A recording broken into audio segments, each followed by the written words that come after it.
Hello friends, ತಮಗೆಲ್ಲರಿಗೂ ಕೂಡ ಜ್ಞಾನಕಾಶಿ ಅಕಾಡೆಮಿಗೆ ಸ್ವಾಗತ. ಈ ಒಂದು ಕ್ಲಾಸ್ನಲ್ಲಿ ಶೈಕ್ಷಣಿಕ ಮನೋವಿಜ್ಞಾನ, ಸಮೂಹ ಗತಿಶಾಸ್ತ್ರ ಈ ಒಂದು ಕಾನ್ಸೆಪ್ಟ್ಗೆ ಸಂಬಂಧಿಸಿದ ಮಲ್ಟಿಪಲ್ ಚಾಯ್ಸ್ ಕ್ವೆಶ್ಚನನ್ನು ಡಿಸ್ಕಸ್ ಮಾಡ್ತಾ ಇದ್ವಿ. ಅದರಲ್ಲಿ ಮುಂದುವರೆದ ಪ್ರಶ್ನೆಗಳನ್ನು ಈ ಒಂದು ಕ್ಲಾಸ್ನಲ್ಲಿ ಡಿಸ್ಕಸ್ ಮಾಡೋಣ. ಅದಕ್ಕೂ ಮುಂಚೆ ಈ ಚಾನಲ್ಗೆ ನೀವೇನಾದರೂ ಹೊಸಬರಾಗಿದ್ದರೆ ದಯವಿಟ್ಟು ಈ ಚಾನಲ್ಗೆ ಸಬ್ಸ್ಕ್ರೈಬ್ ಮಾಡಿಕೊಡಿ. 5ನೇ ಪ್ರಶ್ನೆವರೆಗೆ ನೋಡಿದರೆ ಇವಾಗ 6ನೇ ಪ್ರಶ್ನೆ ಈ ರೀತಿಯಾಗಿದೆ. ಸಾಮಾಜಿಕ ಗುರುತಿನ ಸಿದ್ಧಾಂತದ ಸಂದರ್ಭದಲ್ಲಿ ಗುಂಪಿನ ವೈಫಲ್ಯ ಅಥವಾ ಯಶಸ್ಸಿನ ಜನರು ಡ್ಯಾಶ್ ಅನ್ನು ಹೊಂದಿರುತ್ತಾರೆ. ಸಾಮಾಜಿಕ ಗುರುತಿನ ಸಿದ್ಧಾಂತ ಸಂದರ್ಭದಲ್ಲಿ ಅಂದರೆ ಒಂದು ಗುಂಪಿನ ವೈಫಲ್ಯ ಅಥವಾ ಯಶಸ್ಸಿಗೆ ಕಾರಣ ಜನರು ಡ್ಯಾಶ್ ಅನ್ನು ಹೊಂದಿರ್ತಾರೆ. ಒಂದು ಸಾಮಾಜಿಕವಾಗಿ ಇರುವಂಥ ಒಂದು ಗುಂಪು ಅಂದಮೇಲೆ ಅಲ್ಲಿ ವೈಫಲ್ಯಗಳು ಅಥವಾ ಯಶಸ್ಸನ್ನು ಕಂಡ್ರೆ ಅಲ್ಲಿ ಜನರು ಇದನ್ನು ಈ ಕೆಳಗಿನ ಯಾವ ಒಂದು ಆಪ್ಷನನ್ನು ಹೊಂದಿರುತ್ತಾರೆ ಎನ್ನುವಂಥದ್ದು ಪ್ರಶ್ನೆಯಾಗಿದೆ. ಆಪ್ಷನಲ್ಲಿ ಈ ರೀತಿಯಾಗಿದೆ. ಆಪ್ಷನ್ ಎ ಕೋಪದ ಪ್ರತಿಕ್ರಿಯೆಗಳು, ಆಪ್ಷನ್ ಬಿ ಪರಾನುಭೂತಿ ಮತ್ತು ಹೆಮ್ಮೆಯ ಕೊರತೆ, ನೆಕ್ಸ್ಟ್ ಭಾವನಾತ್ಮಕ ಹಿಂತೆಗೆದುಕೊಳ್ಳುವಿಕೆ, ಆಪ್ಷನ್ ಡಿ ಭಾವನಾತ್ಮಕ ಪ್ರತಿಕ್ರಿಯೆಗಳು. ಆಪ್ಷನ್ ಡಿ ಸರಿಯಾಗಿರುತ್ತೆ. ಯಾಕಂದರೆ ಒಂದು ಗುಂಪಿನ ಗುರುತಿನ ಸಿದ್ಧಾಂತದ ಸಂದರ್ಭದಲ್ಲಿ ಗುಂಪಿನ ವೈಫಲ್ಯ ಅಥವಾ ಯಶಸ್ಸಿಗೆ ಜನರು ಭಾವನಾತ್ಮಕವಾದ ಒಂದು ಪ್ರತಿಕ್ರಿಯೆಯನ್ನು ಹೊಂದಿರುತ್ತಾರೆ ಎನ್ನುವಂಥದ್ದು ಸರಿಯಾದ ಉತ್ತರ ಆಗಿತ್ತು. ನೆಕ್ಸ್ಟ್ 7ನೇ ಪ್ರಶ್ನೆ. ಗುಂಪಿನ ಸದಸ್ಯರಾಗಿ ನೀವು ಸಾಮಾನ್ಯವಾಗಿ ಗುಂಪಿನಿಂದ ಸ್ವೀಕಾರವನ್ನು ಬಯಸುತ್ತೀರಿ ಮತ್ತು ಡ್ಯಾಶ್ ಗುಂಪಿನ ಮಾನದಂಡಗಳಿಗೆ ಒಳಗಾಗಬಹುದು ಎನ್ನುವಂಥದ್ದು. ಒಂದು ವೇಳೆ ನೀವು ಏನಾದರೂ ಗುಂಪಿನ ಸದಸ್ಯರಾಗಿದ್ದರೆ ಸಾಮಾನ್ಯವಾಗಿ ಗುಂಪಿನಿಂದ ನೀವು ಸ್ವೀಕಾರವನ್ನು ಬಯಸ್ತೀರಿ ಮತ್ತು ಡ್ಯಾಶ್ ಗುಂಪಿನ ಮಾನದಂಡಗೆ ಒಳಗಾಗಬೇಕು ಎನ್ನುವಂಥದ್ದು. ಮೊದಲನೇದಾಗಿ ಆಪ್ಷನ್ ಬಿ ಅನುಮೋದಿಸುವುದು, ಗುಂಪಿನಲ್ಲಿ ಸ್ವೀಕಾರವನ್ನು ಬಯಸಿ ಮತ್ತು ಅನುಮೋದಿಸುವುದು ಗುಂಪಿನ ಮಾನದಂಡಗಳಿಗೆ ಒಳಗಾಗಬಹುದು. ಎರಡನೇದು ಬಹಿರಂಗಪಡಿಸುವಂಥದ್ದು, ಆಪ್ಷನ್ ಸಿ ಅನುಗುಣವಾಗಿ, ಆಪ್ಷನ್ ಡಿ ಭಿನ್ನತೆ. ಇಲ್ಲಿ option C is a right answer. ಅನುಗುಣವಾಗಿ ಗುಂಪಿನ ಸದಸ್ಯರಾಗಿ ನೀವು ಸಾಮಾನ್ಯವಾಗಿ ಗುಂಪಿನಿಂದ ಸ್ವೀಕಾರವನ್ನು ಬಯಸ್ತೀರಿ ಮತ್ತು ಆ ಗುಂಪಿಗೆ ಅನುಗುಣವಾಗಿ ಗುಂಪಿನ ಮಾನದಂಡಗಳಿಗೆ ಒಳಗಾಗಬೇಕಾಗ್ತದೆ. ಇದು ಒಂದು ಔಪಚಾರಿಕ ಗುಂಪಿಗೆ ಉದಾಹರಣೆ ಆಗಿರುತ್ತೆ. ಔಪಚಾರಿಕ ಗುಂಪು ಅಂದರೆ ನಿರ್ದಿಷ್ಟ ನೀತಿ ನಿಯಮ ಮಾನದಂಡಗಳಿಗೆ ಒಳಗಾಗಿ ಒಂದು ಗುಂಪಿನ ಸಾಧನೆಗೆ ಸಹಕಾರವನ್ನು ಕೊಡಬೇಕಾಗ್ತದೆ. ಅದಕ್ಕಾಗಿ ಆ ಗುಂಪಿಗೆ ಅನುಗುಣವಾಗಿ. 8ನೇ ಪ್ರಶ್ನೆ. ತಂಡದ ಪ್ರಸ್ತುತ ಜನಪ್ರಿಯತೆಯು ಡ್ಯಾಶ್ ಎಂಬ ಅಂಶಕ್ಕೆ ಕಾರಣವಾಗಿರುತ್ತದೆ. ತಂಡದ ಪ್ರಸ್ತುತ ಜನಪ್ರಿಯತೆ ಯಾವುದಕ್ಕೆ ಕಾರಣವಾಗಿರುತ್ತದೆ? ಆಪ್ಷನ್ ಎ ಅವರು ವ್ಯಕ್ತಿಗಳನ್ನು ಮೀರಿಸುತ್ತಾರೆ ಎನ್ನುವಂಥದ್ದು ಆಪ್ಷನ್ ಎ. ಎರಡನೇದು ಅವರು ಉದ್ಯೋಗಿ ಪ್ರತಿಭೆಗಳನ್ನು ಬಳಸಲು ಉತ್ತಮ ಮಾರ್ಗವನ್ನು ಪ್ರತಿನಿಧಿಸುತ್ತಾರೆ. ಆಪ್ಷನ್ ಸಿ ಅವರು ಸಮನ್ವಯ ಮತ್ತು ಮೇಲ್ವಿಚಾರಣೆ ಅಗತ್ಯವನ್ನು ಕಡಿಮೆ ಮಾಡುತ್ತಾರೆ. ಆಪ್ಷನ್ ಡಿ ವೈವಿಧ್ಯಮಯ ಒಳಹರಿವಿನ ಅಗತ್ಯವಿಲ್ಲದ ಸರಳ ಕಾರ್ಯಗಳ ಕಾರ್ಯಕ್ಷಮತೆಗೆ ಅವರು ಸಹಾಯ ಮಾಡುತ್ತಾರೆ. ಇಲ್ಲಿ ಆಪ್ಷನ್ ಎ ಸರಿಯಾಗಿದೆ. ಯಾಕಂದರೆ ಪ್ರಸ್ತುತ ತಂಡದ ಒಂದು ಗುಂಪು ಆ ಗುಂಪಿನ ಪ್ರಸ್ತುತ ಜನಪ್ರಿಯತೆಗೆ ಅವರು ವ್ಯಕ್ತಿಗಳನ್ನು ಮೀರಿಸುತ್ತಾರೆ ಎಂಬ ಅಂಶ ಕಾರಣ ಆಗಿರುತ್ತದೆ. ಹಾಗಾಗಿ ಆಯ್ಕೆ ಎ ಸರಿಯಾದ ಉತ್ತರ ಆಗಿರುತ್ತೆ. 9ನೇ ಪ್ರಶ್ನೆ. ಕೆಳಗಿನ ಯಾವ ಹೇಳಿಕೆಯು ಕೆಲಸದ ಗುಂಪನ್ನು ಉತ್ತಮವಾಗಿ ವ್ಯಾಖ್ಯಾನಿಸುತ್ತದೆ? ಇಲ್ಲಿ ಯಾವ ಒಂದು ಹೇಳಿಕೆ ಕೆಲಸದ ಗುಂಪನ್ನು ಉತ್ತಮವಾಗಿ ವ್ಯಾಖ್ಯಾನಿಸುತ್ತದೆ ಎನ್ನುವಂಥದ್ದು ಪ್ರಶ್ನೆಯಾಗಿದೆ. ಆಪ್ಷನ್ ಎ ಈ ರೀತಿಯಾಗಿದೆ. ಒಂದು ಕೆಲಸದ ಗುಂಪು ವೈಯಕ್ತಿಕ ಸದಸ್ಯರಿಂದ ಅದರ ಒಳಹರಿವಿನ ಮೊತ್ತಕ್ಕಿಂತ ಹೆಚ್ಚಿನ ಮಟ್ಟದಲ್ಲಿ ಕಾರ್ಯನಿರ್ವಹಿಸುತ್ತದೆ. ಒಂದು ಕೆಲಸದ ಗುಂಪು ಅಂದಮೇಲೆ ವೈಯಕ್ತಿಕವಾಗಿ ಮಾಡೋದಕ್ಕಿಂತಲೂ ಅಲ್ಲಿ ಗುಂಪಾಗಿ ಕೆಲಸ ಮಾಡಿದ್ದೇ ಆದಲ್ಲಿ ಅಲ್ಲಿ ಒಟ್ಟು ಶಕ್ತಿಯ ಒಳಹರಿವಿನ ಮೊತ್ತಕ್ಕಿಂತ ಹೆಚ್ಚಿನ ಮಟ್ಟದಲ್ಲಿ ಕಾರ್ಯವನ್ನು ನಿರ್ವಹಿಸಬಹುದಾಗುತ್ತದೆ ಎನ್ನುವಂಥದ್ದು 2ನೇ ಪ್ರಶ್ನೆ. ಆಯ್ಕೆ ಈ ರೀತಿಯಾಗಿದೆ. ಜಂಟಿ ಪ್ರಯತ್ನದ ಅಗತ್ಯವಿರುವ ಕೆಲಸದಲ್ಲಿ ತೊಡಗಿಕೊಳ್ಳುವುದಕ್ಕಿಂತ ಹೆಚ್ಚಾಗಿ ಮಾಹಿತಿಯನ್ನು ಹಂಚಿಕೊಳ್ಳುವ ಕೆಲಸದಲ್ಲಿ ಗುಂಪು ಸಂವಹನ ನಡೆಯುತ್ತದೆ. ನಾವು ವೈಯಕ್ತಿಕವಾಗಿ ಕೆಲಸ ಮಾಡೋದಕ್ಕಿಂತ ಜಂಟಿಯಾಗಿ ಕೆಲಸವನ್ನು ಅಗತ್ಯವಿರುವ ಕೆಲಸವನ್ನು ಮಾಡಿಕೊಳ್ಳಲು ಗುಂಪನ್ನು ಮಾಡ್ಕೋಬೇಕಾಗತ್ತೆ. ಇಲ್ಲಾಂದರೆ ಹೆಚ್ಚಿನ ಮಾಹಿತಿ ನಮಗೆ ಎಲ್ಲಿ ಸಿಗುತ್ತೆ ಅಲ್ಲಿ ಗುಂಪು ಸಂವಹನ ಮಾಡುವಂಥದ್ದು ಉಪಯೋಗವಾಗುತ್ತದೆ ಎನ್ನುವಂಥದ್ದು. ಆಪ್ಷನ್ ಸಿ, ಒಂದು ಕೆಲಸದ ಗುಂಪು ಒಟ್ಟಾಗಿ ಕೆಲಸ ಮಾಡುವ ಸದಸ್ಯರನ್ನು ಒಳಗೊಂಡಿರುತ್ತದೆ ಮತ್ತು ಸಂಘಟಿತ ಪ್ರಯತ್ನದ ಮೂಲಕ ಧನಾತ್ಮಕ ಎನರ್ಜಿಗಳನ್ನು ಉಂಟು ಮಾಡುತ್ತದೆ. ಆಪ್ಷನ್ ಡಿ, ಒಂದು ಕೆಲಸದ ಗುಂಪು ಪೂರಕ ಕೌಶಲ್ಯಗಳನ್ನು ಹೊಂದಿರುವ ಸದಸ್ಯರನ್ನು ಒಳಗೊಂಡಿರುತ್ತದೆ. ಅದನ್ನು ಕೈಯಲ್ಲಿರುವ ಕಾರ್ಯಕ್ಕೆ ಸಂಘಟಿತ ಶೈಲಿಯಲ್ಲಿ ಅನ್ವಯಿಸಲಾಗುತ್ತದೆ. ಇಲ್ಲಿ ಕೆಳಗಿನ ಕೆಲಸದ ಗುಂಪು ಅಂದಮೇಲೆ ಇಲ್ಲಿ ಕೆಲಸ ಅಂತಂದಾಗ ಜಂಟಿ ಪ್ರಯತ್ನ ಈ ಎಲ್ಲವಕ್ಕೂ ಏನಾಗುತ್ತೆ, ಉಳಿದ ಆಪ್ಷನ್ ಎ ಏನಾಗಿದೆ, ವೈಯಕ್ತಿಕ್ಕಿಂತ ಗುಂಪು ಕೆಲಸ ಮಾಡುವುದು. ಇಲ್ಲಿ ಕೆಲಸದ ಗುಂಪು ಎನ್ನುವುದಕ್ಕೆ ಉತ್ತಮ ವ್ಯಾಖ್ಯೆ ಆಪ್ಷನ್ ಬಿ ಆಗಿರುತ್ತೆ. ಯಾಕಂದರೆ ಜಂಟಿ ಪ್ರಯತ್ನದ ಅಗತ್ಯವಿರುವ ಕೆಲಸದಲ್ಲಿ ತೊಡಗಿಕೊಳ್ಳುವುದಕ್ಕಿಂತ ಹೆಚ್ಚಾಗಿ ಮಾಹಿತಿಯನ್ನು ಹಂಚಿಕೊಳ್ಳುವ ಕೆಲಸದ ಗುಂಪು ಸಂವಹನ ನಡೆಯುತ್ತದೆ. ಅದಕ್ಕಾಗಿ option B is a right answer. 10ನೇ ಪ್ರಶ್ನೆ, ಕೆಲಸದ ಗುಂಪುಗಳನ್ನು ಡ್ಯಾಶ್ನಿಂದ ನಿರೂಪಿಸಲಾಗಿದೆ. ಆಪ್ಷನ್ ಎ, ಸಕಾರಾತ್ಮಕ ಎನರ್ಜಿಯನ್ನು ಉತ್ಪಾದಿಸುವ ಒತ್ತು. ಆಪ್ಷನ್ ಬಿ, ಸದಸ್ಯರ ನಡುವೆ ಮಾಹಿತಿಯನ್ನು ಹಂಚಿಕೊಳ್ಳುವಂತಹ ಗುರಿ. ನೆಕ್ಸ್ಟ್ ಆಪ್ಷನ್ ಸಿ, ಫಲಿತಾಂಶಗಳಿಗಾಗಿ ಪರಸ್ಪರ ಮತ್ತು ತಂಡ ಆಧಾರಿತ ಹೊಣೆಗಾರಿಕೆ. ಆಪ್ಷನ್ ಡಿ, ಸಾಮೂಹಿಕ ಕಾರ್ಯಕ್ಷಮತೆ ಸಾಧಿಸುವ ಅವಶ್ಯಕತೆ. ಸೊ ಇಲ್ಲಿ ಗುಂಪು ಕೆಲಸ ಅಂದಮೇಲೆ ಮಾಹಿತಿಯನ್ನು ಹಂಚಿಕೊಳ್ಳುವಂಥದ್ದು ಮುಖ್ಯವಾಗಿರುತ್ತೆ. ಅದಕ್ಕಾಗಿ option B is a right answer. ಸದಸ್ಯರ ನಡುವೆ ಮಾಹಿತಿಯನ್ನು ಹಂಚಿಕೊಳ್ಳುವಂಥ ಗುರಿಯನ್ನು ಕೆಲಸದ ಗುಂಪುಗಳನ್ನು ಸದಸ್ಯರ ನಡುವೆ ಮಾಹಿತಿಯನ್ನು ಹಂಚಿಕೊಳ್ಳುವ ಗುರಿನಿಂದಾಗಿ ನಿರೂಪಿಸಲಾಗಿದೆ ಎನ್ನುವಂಥದ್ದು option B is a right answer.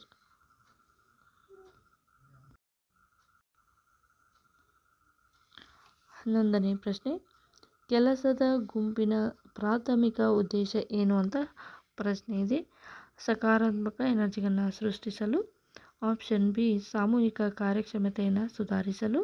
Option C, ವಿಶ್ವಾಸದ ವಾತಾವರಣವನ್ನು ಬೆಳೆಸಲು. ಆಪ್ಷನ್ ಡಿ, ಸಂಬಂಧಿತ ಮಾಹಿತಿಯನ್ನು ಹಂಚಿಕೊಳ್ಳಲು. ಇದು ಕೂಡ ಪ್ರೀವಿಯಸ್ ಆಗಿರುವಂಥ ಕ್ವಶನ್ಗಳಿಗೆ ಸಿಮಿಲರ್ ಆಗಿದೆ.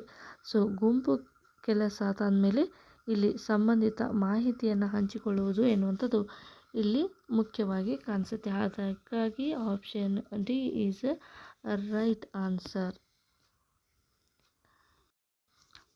12ನೇ ಪ್ರಶ್ನೆ, ಕೆಲಸದ ತಂಡಕ್ಕೆ ಸಂಬಂಧಿಸಿದ ಈ ಕೆಳಗಿನ ಯಾವ ಹೇಳಿಕೆ ನಿಜವಾಗಿದೆ?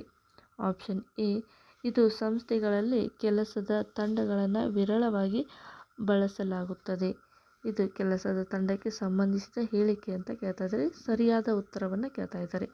ಇದು ಸಂಸ್ಥೆಗಳಿಗೆ ಕೆಲಸದ ತಂಡಗಳನ್ನು ವಿರಳವಾಗಿ ಬಳಸಲಾಗುತ್ತದೆ. ಆಪ್ಷನ್ ಬಿ, ಕೆಲಸದ ತಂಡಗಳು ಸಾಮಾನ್ಯವಾಗಿ ಪ್ರಾಥಮಿಕ ವಿಭಾಗಗಳಿಗಿಂತ ಕಡಿಮೆಯನ್ನು ಹೊಂದಿಕೊಳ್ಳುತ್ತದೆ. ಆಪ್ಷನ್ ಸಿ, ಕೆಲಸದ ತಂಡಗಳು ಸಂಘಟಿತ ಪ್ರಯತ್ನದ ಮೂಲಕ ಧನಾತ್ಮಕ ಸಿನರ್ಜಿಗಳನ್ನು ಸೃಷ್ಟಿಸುತ್ತದೆ. ಸೊ ಇಲ್ಲಿ ಕೆಲಸದ ತಂಡ ಅಂದರೆ ಸಂಘಟಿತ ಪ್ರಯತ್ನದ ಮೂಲಕ ಪಾಸಿಟಿವ್ ಆಗಿರುವಂಥ ಕೆಲವೊಂದು ಎನರ್ಜಿ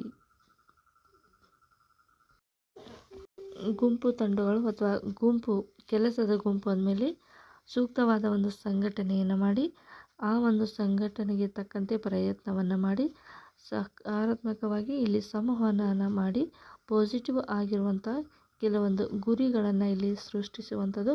ಅದಕ್ಕಾಗಿ option number C is a right answer. ಇಲ್ಲಿ ಆಪ್ಷನ್ ಸಿ ಸರಿಯಾದ ಉತ್ತರ ಆಗಿರುತ್ತೆ. 13ನೇ ಪ್ರಶ್ನೆ ಈ ರೀತಿಯಾಗಿದೆ.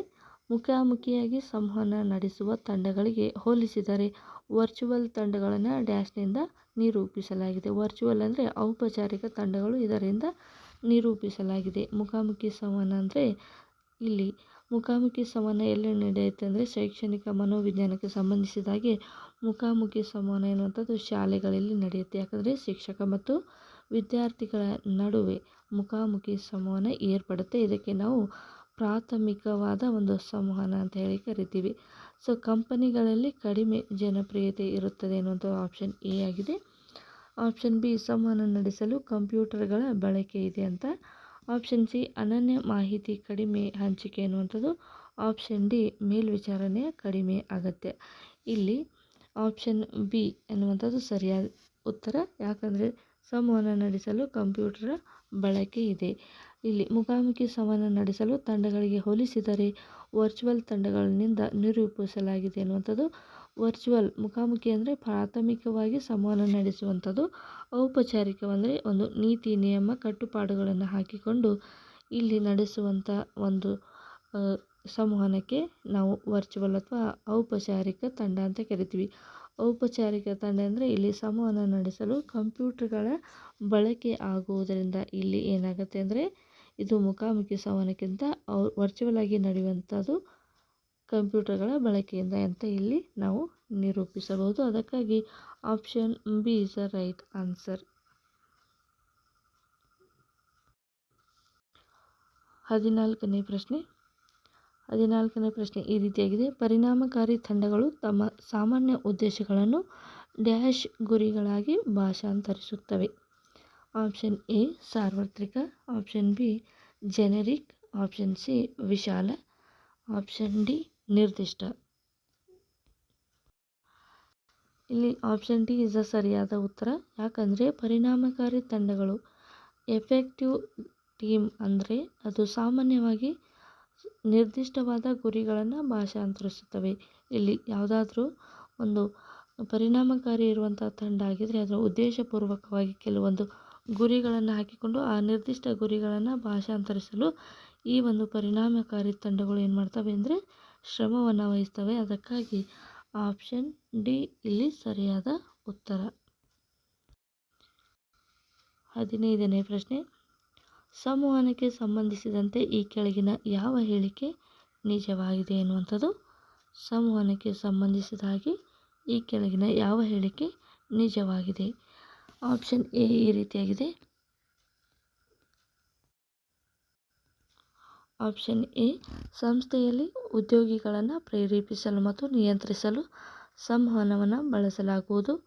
ಆಪ್ಷನ್ ಬಿ ಸಂವಹನವು ಅರ್ಥದ ವರ್ಗಾವಣೆ ಈ ತಿಳುವಳಿಕೆಯನ್ನು ಒಳಗೊಂಡಿರುತ್ತದೆ. ಆಪ್ಷನ್ ಸಿ ಸಂವಹನವು ಇನ್ನೊಬ್ಬ ವ್ಯಕ್ತಿ ಅಥವಾ ಗುಂಪಿನ ಅರ್ಥವನ್ನು ನೀಡುವುದನ್ನು ಒಳಗೊಂಡಿರುತ್ತದೆ. ಆಪ್ಷನ್ ಡಿ ಪರಿಪೂರ್ಣ ಸಂವಹನವು ಚಾನಲ್ ಮತ್ತು ಅದರ ಶ್ರೀಮಂತಿಕೆ ಮೇಲೆ ಅವಲಂಬಿತವಾಗಿಲ್ಲ ಎನ್ನುವಂಥದ್ದು. ಇಲ್ಲಿ ಸರಿಯಾದ ಉತ್ತರ ಆಪ್ಷನ್ ಬಿ. ಸಂವಹನಕ್ಕೆ ಸಂಬಂಧಿಸಿದ ಹಾಗೆ ನಾವು ನೋಡೋದಾದರೆ ಆಪ್ಷನ್ ಬಿ ಸರಿಯಾದ ಉತ್ತರ. ಯಾಕಂದರೆ ಸಂವಹನವು ಅರ್ಥದ ವರ್ಗಾವಣೆ ಮತ್ತು ತಿಳುವಳಿಕೆಗಳನ್ನು ಒಳಗೊಂಡಿರುತ್ತದೆ. ಇಲ್ಲಿ ಯಾವುದೇ ರೀತಿಯಾದ ಸಂವಹನವನ್ನು ಬಳಸಲಾಗುವುದಿಲ್ಲ ಅಂತ ಆಪ್ಷನ್ ಬಿ ಇದೆ. ಅದಕ್ಕಾಗಿ ಇದು ತಪ್ಪಾಗಿರುತ್ತೆ. ಆಪ್ಷನ್ ಬಿ ಸಂವಹನವು ಇನ್ನೊಬ್ಬ ವ್ಯಕ್ತಿ ಅಥವಾ ಗುಂಪಿನ ಅರ್ಥವನ್ನು ನೀಡುವುದನ್ನು ಒಳಗೊಂಡಿರುತ್ತದೆ. ಸಂವಹನ ಎನ್ನುವಂಥದ್ದು ಒಂದೇ ವ್ಯಕ್ತಿಗೆ ಸೀಮಿತವಾಗಿರುವುದಿಲ್ಲ. ಅದಕ್ಕಾಗಿ ತಪ್ಪು. ಆಪ್ಷನ್ ಡಿ ಪರಿಪೂರ್ಣ ಸಂವಹನ ಚಾನಲ್ ಮತ್ತು ಶ್ರೀಮಂತಿಕೆಯನ್ನು ಅವಲಂಬಿತವಾಗಿಲ್ಲ. ಚಾನಲ್ ಏನು ಪರ್ಟಿಕ್ಯುಲರ್ ಆಗಿ ಯಾವುದೇ ಒಂದು ಚಾನಲ್ ಅಥವಾ ಒಬ್ಬ ವ್ಯಕ್ತಿಯ ಮೇಲೆ ಡಿಪೆಂಡ್ ಆಗಿರುವುದಿಲ್ಲ. ಅದಕ್ಕಾಗಿ ಆಪ್ಷನ್ ಬಿ ಇದು ಒಂದು ಅರ್ಥದ ವರ್ಗಾವಣೆ ಮತ್ತು ತಿಳುವಳಿಕೆಗಳನ್ನು ಒಳಗೊಂಡಿರುತ್ತದೆ. ಅದಕ್ಕಾಗಿ ಆಪ್ಷನ್ ಬಿ ಎನ್ನುವಂಥದ್ದು ಸರಿಯಾದ ಉತ್ತರ ಆಗಿರುತ್ತೆ. 16ನೇ ಪ್ರಶ್ನೆ. ಸಂವಹನ ಭಾವನಾತ್ಮಕ ಹಂಚಿಕೆ ಕಾರ್ಯವು ಡ್ಯಾಶ್ ಅನ್ನು ಒಳಗೊಂಡಿರುತ್ತದೆ. ಆಪ್ಷನ್ ಎ ನಿರ್ದಿಷ್ಟ ಗುರಿಗಳನ್ನು ಹೊಂದಿರುವ ಮೂಲಕ ಉದ್ಯೋಗಿಗಳನ್ನು ಪ್ರೇರೇಪಿಸುವ ವ್ಯವಸ್ಥಾಪಕರು. ಆಪ್ಷನ್ ಬಿ ಉದ್ಯೋಗಿಗಳಿಗೆ ಕಂಪನಿಯ ನೀತಿ ನಿಯಮಗಳನ್ನು ಸಂವಹನ ಮಾಡುವಂಥದ್ದು. ಆಪ್ಷನ್ ಸಿ ನಿರ್ವಾಹಕರು ಉದ್ಯೋಗಿಗಳಿಗೆ ನಿರ್ಧಾರ ತೆಗೆದುಕೊಳ್ಳುವ ತಂತ್ರಗಳಿಗೆ ತರಬೇತಿಯನ್ನು ನೀಡುತ್ತಾರೆ. ಆಪ್ಷನ್ ಡಿ ಸಂಸ್ಥೆಯ ಸದಸ್ಯರು ತಮ್ಮ ತೃಪ್ತಿ ಮತ್ತು ಹತಾಶೆಗಳನ್ನು ತೋರಿಸುತ್ತಾರೆ. ಸಂವಹನದಲ್ಲಿ ನಮಗೆ ಭಾವನಾತ್ಮಕ ಹಂಚಿಕೆಯ ಕಾರ್ಯವು ಈ ಆಪ್ಷನ್ ಡಿಯನ್ನು ಒಳಗೊಂಡಿರುತ್ತದೆ. ಯಾಕಂದರೆ ಆಪ್ಷನ್ ಡಿ ಎನ್ನುವಂಥದ್ದು ಭಾವನೆಗಳ ಮೇಲೆ ನಿಯಂತ್ರಣವಾಗಿದೆ. ಯಾಕಂದರೆ ಒಂದು ಸಂಸ್ಥೆಯ ಸದಸ್ಯರು ತಮ್ಮ ತೃಪ್ತಿ ಅಂದರೆ ತಮಗೆ ಬೇಕಾದ ಅವಶ್ಯಕತೆಯನ್ನು ಪೂರೈಸಿಕೊಳ್ಳಲು ಈ ಸಂಸ್ಥೆಯಲ್ಲಿ ಸದಸ್ಯರು ಕೆಲಸವನ್ನು ಮಾಡ್ತಿರ್ತಾರೆ ಮತ್ತು ಹತಾಶೆಯನ್ನು ಕೂಡ ತೋರಿಸ್ತಾರೆ. ಹತಾಶೆ ತೃಪ್ತಿ ಎನ್ನುವಂಥದ್ದು ಇದು ಸಂವಹನದ ಭಾವನಾತ್ಮಕ ಹಂಚಿಕೆಯ ಕಾರ್ಯ ಆಗಿರುತ್ತೆ. ಅದಕ್ಕಾಗಿ ಆಪ್ಷನ್ ಡಿ ಇಲ್ಲಿ ಸರಿಯಾದ ಉತ್ತರ ಆಗಿರುತ್ತೆ. ಉಳಿದವುಗಳನ್ನು ನಾವು ನೋಡೋದಾದರೆ ಇಲ್ಲಿ ಮೋಟಿವೇಶ್ನಲ್ ವ್ಯವಸ್ಥಾಪಕರು, ಇಲ್ಲಿ ಪ್ರೇರೇಪಿಸುವಂಥ ವ್ಯವಸ್ಥಾಪಕರು ಅಂತ ಇದೆ. ಅದಕ್ಕಾಗಿ ಇದು ಭಾವನೆಗಳ ಮೇಲೆ ಪ್ರಭಾವ ಬೀರೋದಿಲ್ಲ, ಒಬ್ಬ ವ್ಯಕ್ತಿಗೆ ನಿರ್ದಿಷ್ಟವಾಗಿರುತ್ತೆ. ಆಪ್ಷನ್ ಬಿ ಅನ್ನು ನೋಡೋದಾದರೆ ಇಲ್ಲಿ ಕಂಪನಿಯ ನೀತಿ ಏನಿದೆ ಅದನ್ನು ಒಳಗೊಂಡಿರುತ್ತೆ, ಅದಕ್ಕಾಗಿ ಇದು ಭಾವನಾತ್ಮಕ ಆಗಿರೋದಿಲ್ಲ. ಆಪ್ಷನ್ ಸಿ ಕೂಡ ಇಲ್ಲಿ ಉದ್ಯೋಗಗಳ ನಿರ್ಧಾರ ಮತ್ತು ತಂತ್ರಗಳ ತರಬೇತಿಯನ್ನು ನೀಡುತ್ತಾರೆ. ತರಬೇತಿ ಮತ್ತು ತಂತ್ರಗಳ ಬಳಕೆ ಇರೋದ್ರಿಂದ ಇಲ್ಲಿ ಕೂಡ ಯಾವುದೇ ರೀತಿಯಾದ ಭಾವನೆಗಳು ಬರದೇ ಇರೋದರಿಂದ ಸಂವಹನದ ಭಾವನಾತ್ಮಕ ಹಂಚಿಕೆ ಕಾರ್ಯವು ಏನಾಗಿರುತ್ತೆ ಅಂದರೆ ಸಂಸ್ಥೆಯ ಸದಸ್ಯರು ತಮ್ಮ ತೃಪ್ತಿ ಮತ್ತು ಹತಾಶೆಯನ್ನು ತೋರಿಸುತ್ತಾರೆ ಎನ್ನುವಂಥದ್ದು ಇಲ್ಲಿ ಸರಿಯಾದ ಉತ್ತರ ಆಪ್ಷನ್ ಡಿ ಆಗಿರುತ್ತೆ. ಓಕೆ ಫ್ರೆಂಡ್ಸ್, ಸಮೂಹ ಗತಿಶಾಸ್ತ್ರಕ್ಕೆ ಸಂಬಂಧಿಸಿದ ಮಲ್ಟಿಪಲ್ ಚಾಯ್ಸ್ ಕ್ವೆಶನ್ಗಳು ಈ ರೀತಿಯಾಗಿದ್ದವು. ಈ ಒಂದು TET ಎಕ್ಸಾಮ್ ಮತ್ತು GPSTR HSTR ಎಕ್ಸಾಮ್ಗೆ ತುಂಬ ಇಂಪಾರ್ಟೆಂಟ್ ಆದ ಪ್ರಶ್ನೋತ್ತರಗಳು ಇವಾಗಿದ್ದವು. ಮುಂದಿನ ಒಂದು ಕ್ಲಾಸ್ನಲ್ಲಿ ಮತ್ತೊಂದು ವಿಶೇಷ ಸಂಚಿಕೆಯೊಂದಿಗೆ ಭೇಟಿಯಾಗೋಣ. ಅಲ್ಲಿವರೆಗೂ ನಮ್ಮ ಚಾನಲ್ ವೀಕ್ಷಣೆ ಮಾಡ್ತಾಯಿರಿ. Thank you so